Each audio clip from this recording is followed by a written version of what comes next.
So it's been interesting to see how my grandparents have affected my parents in their death. And I will say, without divulging details, that it was in with one particular grandmother. It was she went out on a note that strikes me off the bat. My knee jerk reaction is to just kind of judge her decision as deeply unwise. And I know that sounds like, what? You know, first of all, respect your elders. Second of all, it's your grandma. Chill out. Third of all, hey, this is your parent's parent. Stop. But the big thing here is the decisions she made, has really sent a shockwave through certain parts of certain people within the family.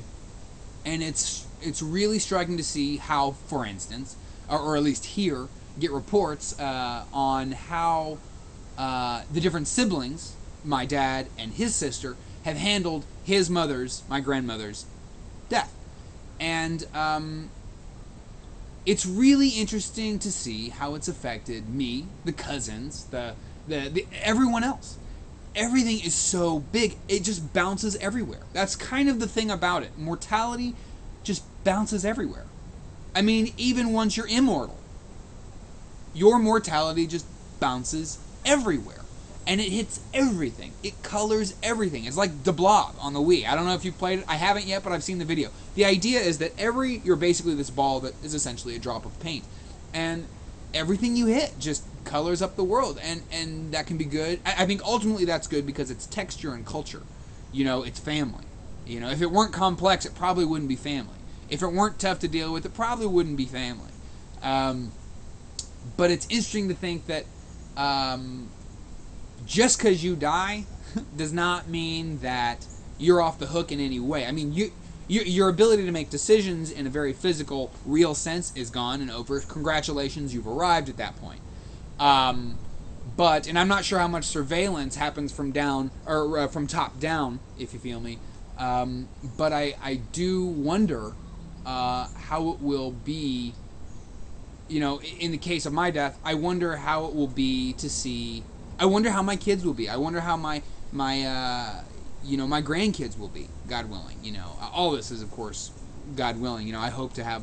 You know, that's the thing about mortality. It's self-perpetuating. It gives way to itself. You know, it's phenomenal to think that my wife will be harboring a child, nurturing a child, and then giving birth to a child by way of just her body. It was designed that way. It's just, really, frankly, it's close to unfathomable. I mean, it's that crazy awesome, in my mind, anyway.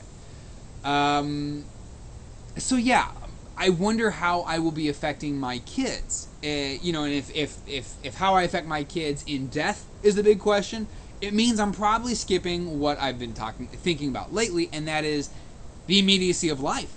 I'm going to have these kids who are looking to me for everything.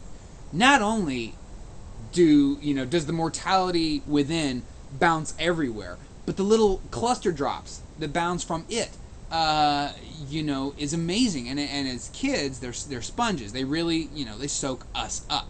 And they learn from the world as we present it. And I think it's very important for parents to appreciate the gravity of that. I mean, wow. And just the lovely responsibility. But it's freaky deaky. So, in short, mortality has gotten to me. And for those of you who've seen any of my Only Child review video whatevers, you know that I can come off very casual, very blasé when it comes to pretty weighty, sometimes life, death, not issues, but matters. Life and death matters.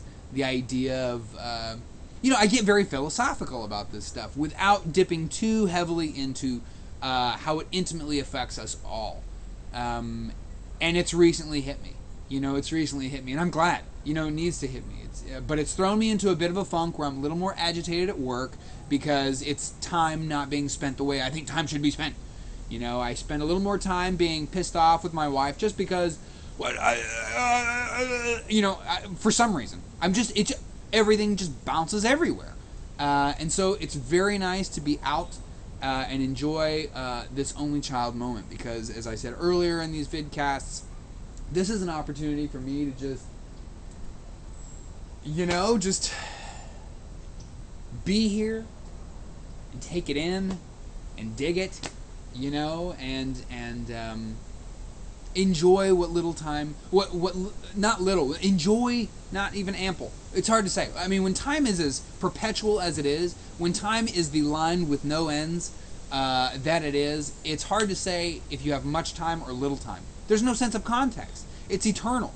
It is, it always was, it always will be, it always, it's just, time is so steady. It takes time to go back in time.